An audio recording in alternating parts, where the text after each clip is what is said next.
Okay. All right, we're back. God dang, dude, this hurts so much. Art got Sorry. really. We took a bit of break from recording here because we ran out of time. Ark was falling Ow. asleep last time, so we're back again to play. Oh, You got some Orbeez? I don't know. Those might be like nav points or something. Hold Possibly. on. How did I? Is there a way to change the camera angle? I don't know if there's a way to Try change the C camera stick, angle. C buttons? I tried the C buttons. Then I guess not. Okay. Try L and R. Well, I tried R. R doesn't seem to do anything. L? L might. No, L doesn't do anything.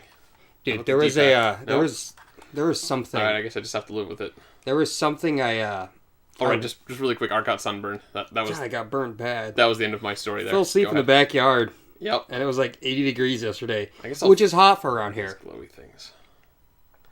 Yeah, it is pretty warm around here. It's be 80. But yeah, dude, the orb reminds me of a. But it was a movie that was on TV or something, like on Cartoon Network when I was like really young, like younger than middle school, dude. Mm-hmm. It kind of had the premise of Fern Gully, Yeah. whereas like some like human or some, oh god, I can't even remember anything of it except one guy saying like beware the orb, and then like this like little fairy creature riding like a dragonfly lifts up a staff and has an orb on it, and like all bright and shiny, and defeats the bad guy. I found female Yodas. And I have no idea what it is. I actually based my short story of Cubivore in middle school off that. Alright, so hold on. Beware the orb? Yeah. That's the part you remember? Yes. And it was sort of Fern Gully-esque. Yeah. It was like little people creatures. Like elves or fairies or something. Smurfs. No, I don't Kinda. They weren't blue. But yeah, he was like riding like a bird or a dragonfly, and like the whole movie was getting the orb back. And then like I think it was a human who got shrunk down Fern Gully style, who helped him. At first he was like evil, and then he realized he was doing the wrong thing, brainwashed or whatever, and then he helped him get the orb back, and like the prince puts it on his staff, and it's kind of like the trident from Little Mermaid. Yeah. And then he's like, all right, evildoers, beware the orb! And then he like lifts up his staff, and it gets all shiny and bright, and the bad guy's like, ah! And then they win. It was a really dumb movie, but I remember that line.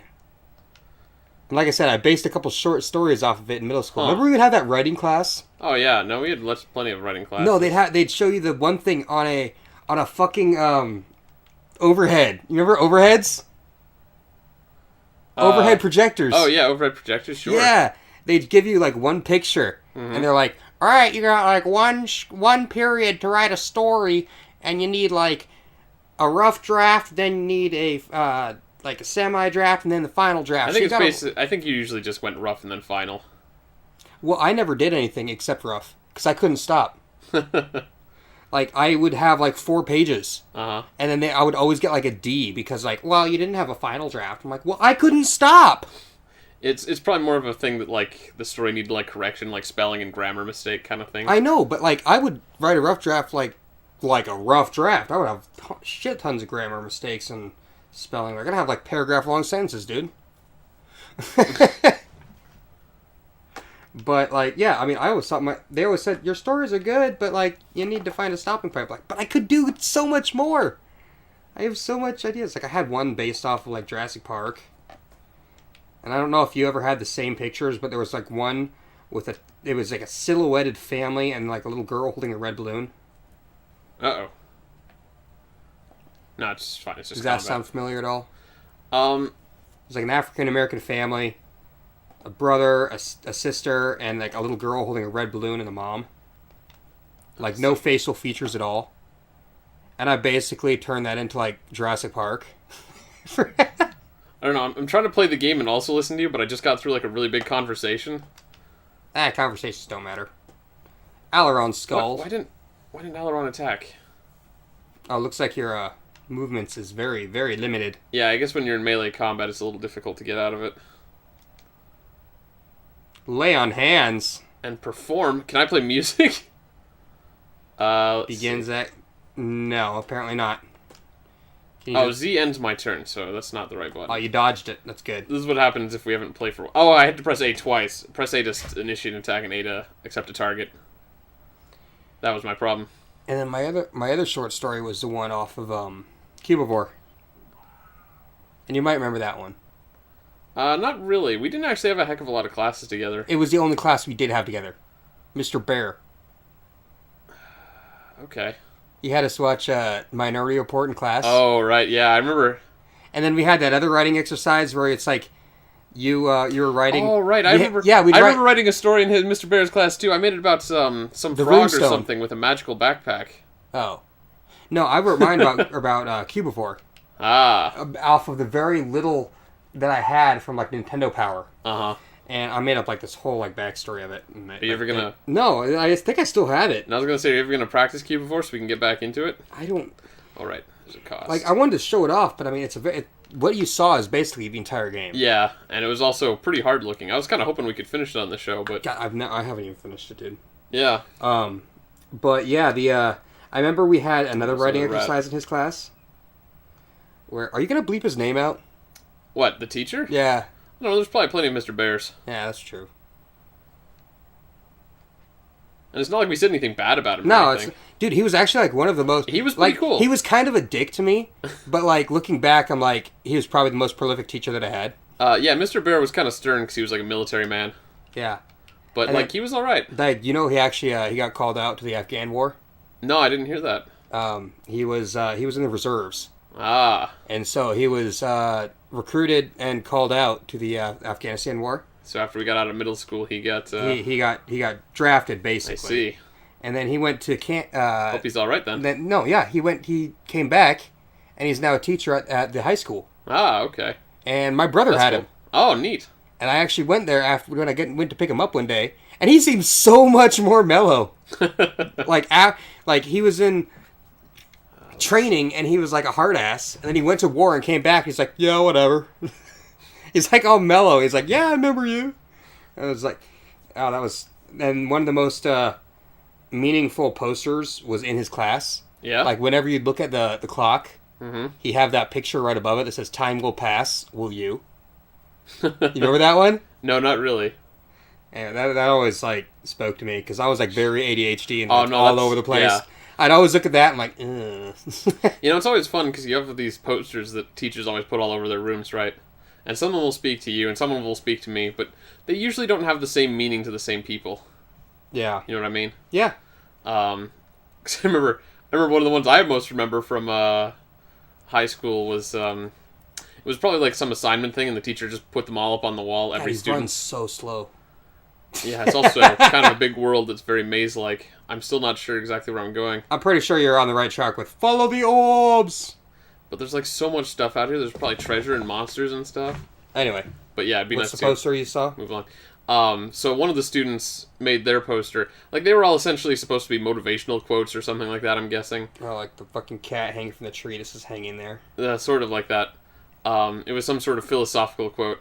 And whoever this kid was, I never knew because it wasn't my class. But his message was, life sucks and then you die. And I never forgot it. Is that why you're so cynical sometimes? I try to have a nice mix of cynicism and optimism. It's kind of interesting and weird being me. Whoa, what's with the blockhead? Yeah, I was just wondering about that too. The king is beside himself. Dude, he's a perfect square. He knows I was gone. Do you want to voice this dude? Not at all. Now that your voice is better? No. Look at that face.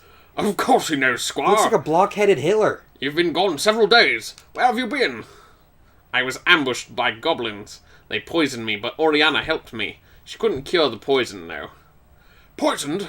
Curse those foul goblins. That woman in the woods helped you out, you say?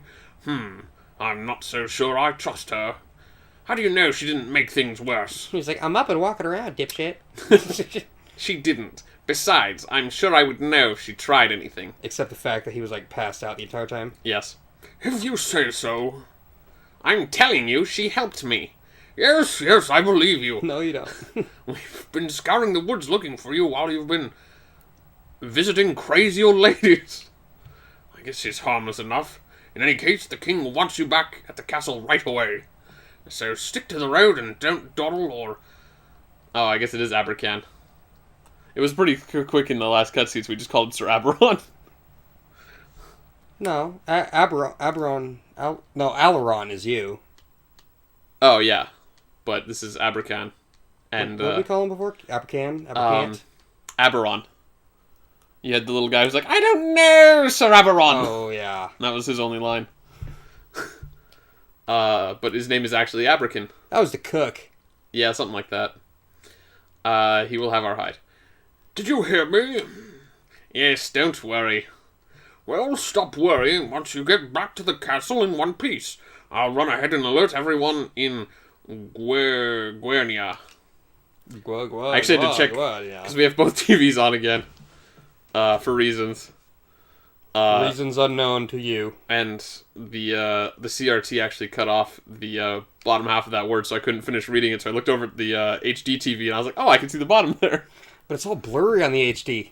Yeah, no. For being an HD TV, it's less HD than the CRT. It actually looks worse on the HD TV, so I'm playing it on the CRT, but we have the HD TV also blurry on the HD, clear on the CRT.